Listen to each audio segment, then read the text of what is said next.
Ladies and gentlemen, this is Skyrim VR. Now don't switch off. I know what you're thinking. You're thinking, oh my god, this is going to be nauseating.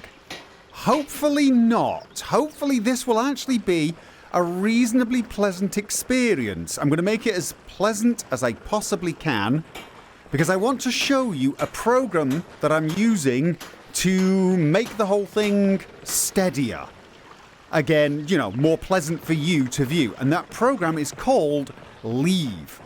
It is a program that actually offers quite a few features with like mixed reality and sort of in-game streaming chat features. But the one I'm showing you now, the one I want to talk about now, is the first-person stabilization program they've got. Because it's brilliant. Because as you can see, things are pretty steady, even though I'm wandering around and I'm talking. And that last bit is actually very important. People don't think about it. When they talk, their faces move quite a lot, the cheeks especially. And the VR headset is stuck right on your face. So every single little thing I say, every little movement of the face is amplified on the headset. Now, you might think, well, doesn't that make it nauseating for you? No. You see, that's the thing. The VR, the game, adjusts the image I'm seeing here based upon where the headset is and how it's moving. So it looks dead stable for me. Unfortunately, that often means it looks horrific for the viewer. But with LIV, hopefully it's pretty stable because LIV is doing a good job of trying to keep things, well, from wobbling all over the place. Now, obviously, I'm trying to move quite carefully. I'm turning quite slowly to keep it as pleasant as possible. I've also locked the head. So, for example, if I go near to this tree and what I'm going to do now is I'm going to look around the tree. I'm tilting, but you can't see that. That's because I've got a setting on. I'm going to turn the setting off. Right, so I've now turned it off. And now when I look around the tree, you can see I'm tilting. I'm gonna put the lock roll back on. I'm tilting this still. Land really is beautiful. Okay, ignore Lucian. You can't see the tilt when I put the lock roll on. Now, I've got the lock roll on because it does actually make the whole thing far steadier. Because it removes one of the motions. So it's just motion up and down it has to deal with, or left and right, or of course, you know, general silliness, which does happen when I play Skyrim VR. I will admit, does. And he's partly to blame, totally. But yeah, so LIV is doing a phenomenal job. And believe it or not, even when I play normally, it's still viewable for most people. Most people say that it's not that much different to watching. Well, basically, someone said it's not any different from watching me play with twitchy mouse movements, which I think was meant as an insult to my twitchy mouse movements, actually. But it gives you an idea of how good the stabilization is, even when I'm playing.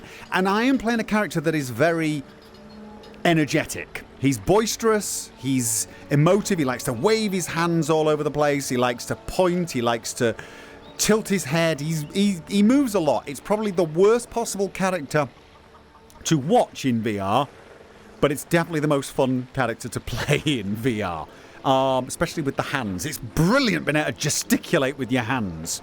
Now, if you're watching this and you've never seen like VR footage before and you're wondering what this line is when my hand moves left to right, what LIV is also doing is it's trying to merge in a little bit of the left eye.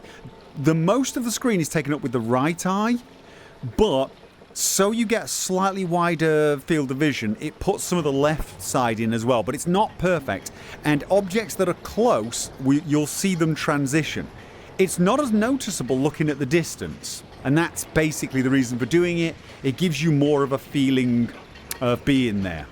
So anyway, I just thought I'd share this with you guys. LIV, L-I-V.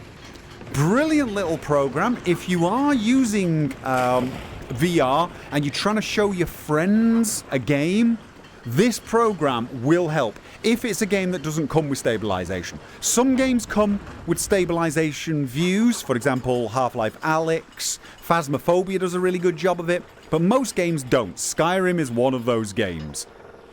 And honestly, I think this is so good that as long as I keep my motion stable, I could actually show things. I wouldn't play with these settings, but I could show mods in VR and make the whole experience viewable because of this program. And I might even do that when I find some mods that I like. For example, was a hero named Lucian Flavius. Like Lucian. Singing and writing and looks were just marvelous. we're going to ignore him for now. But things like the VR spell menu, which is absolutely superb. I love this. Being able to change the spells. Why am I not getting a lightning bolt? Oh, I got a release. Yes, I've not done that before. There you go.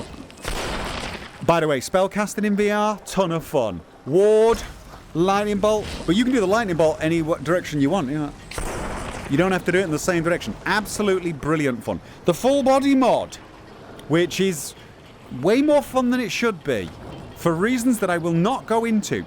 If you want to check out my Let's Play and find out why, I will leave a link to the latest video. The latest video is going to be more watchable than the early ones. If you want to see the difference, go back and watch the first few videos. You'll see a huge difference between, say, episode 5 and 6 and the very last episode, which I've finished recording episode 98, but I don't think I've posted it yet. But you'll see the difference. Anyway, that's it. Skyrim VR without all the wobble, which is pretty pleasant. Anyway, I've got to go because I'm streaming soon, in a few minutes. The Adventures of Derek continue. We got to go get an Elder Scroll. Yes, we do. I'm still convinced you're smirking all the time. Yes, I am. And yes, I saw that little nod.